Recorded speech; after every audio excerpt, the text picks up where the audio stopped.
trying to look for a clock. Anyway, morning or afternoon, whichever it is. I hope you're all really well. I'm just jumping on quickly to just show you and talk you through a little bit about the breathing, because we've said it's one of the hardest things to get in Pilates.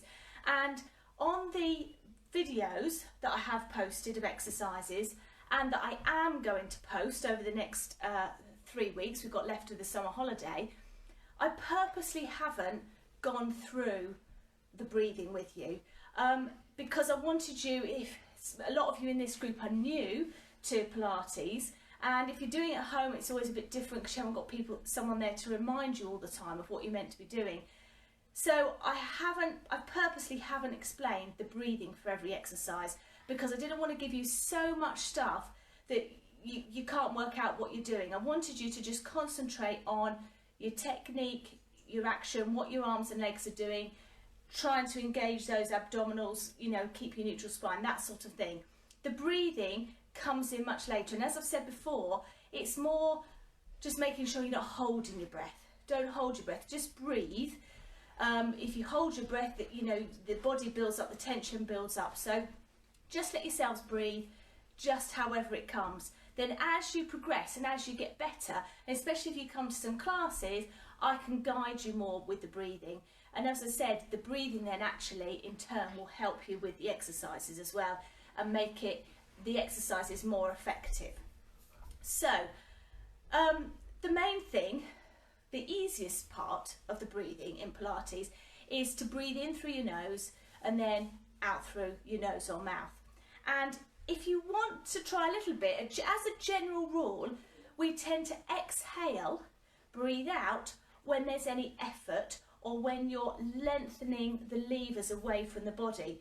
So if you're doing something where you're on your back and you're lengthening your arm back or lengthening a leg, we would tend to exhale as you lengthen and inhale as you bring your arms and legs back to centre. It's not always the case, but as a general rule, excuse me, as a general rule, you exhale as it gets harder. So that will be when you lengthen levers further away from the centre of your body. Inhale as you come back in. So if you want to try some, that's that, but don't worry too much.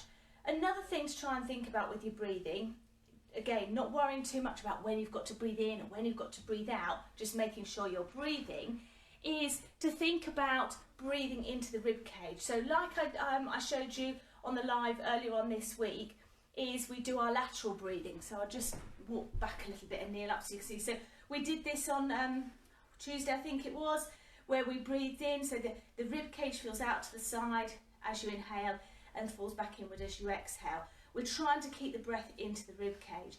And a little thing I wanted to show you today and jump on is with the difference between breathing in the rib cage and breathing in the belly. So I'm just hoping, let me just check you can see me. It just seems very dark on my thing, so I'm hoping you can see me. Yeah, I don't know why I'm so dark.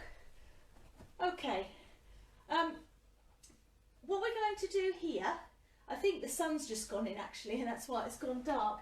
Let me just stick some lights on and see if that makes any better, because there's no point me doing it if you can't see me.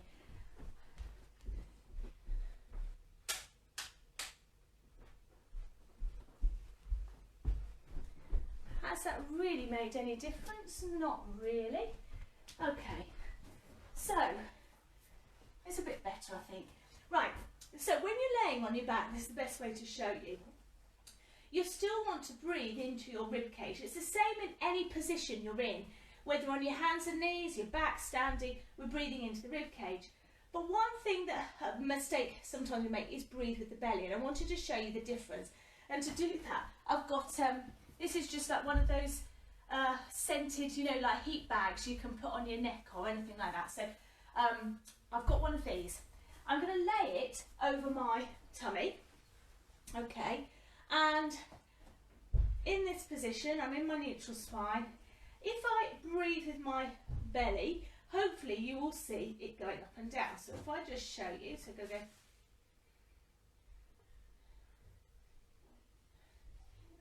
Can you see that going up and down? Yeah, you can see that it going. Now, if I engage my core in pull that imaginary belt in and I keep it connected, this shouldn't be moving. The only place left to breathe is my rib cage. So if I again do it but breathing into my rib cage, our thoracic or lateral breathing, there shouldn't be any movement through here. So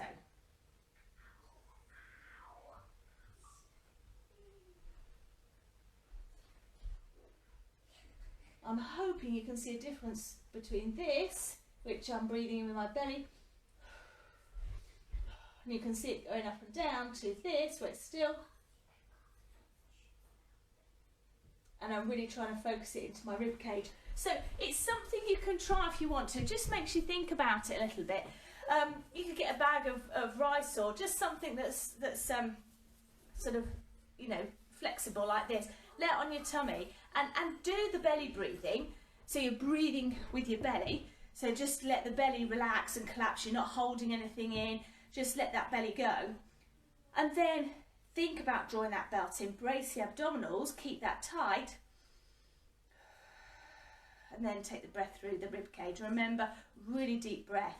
It will feel different from when you're laying down to when you're standing, or when you're in all four position and so on. But so there's some things that you can try when you're doing these exercises with your breathing, or you could just practice the breathing on its own, so that you can concentrate on that and then you put it all together. But as I say, don't worry too much about the breathing. It's too much to think about. Just concentrate on the exercises. And if I see any of you in class, then, you know, I can help you with your breathing. That breathing will gradually come. As you become more automatic with your exercises and you know what you're doing, it will become, then you can think about the breathing, then that will become more automatic and it will help, and everything will flow a little bit more. So I hope that has helped you.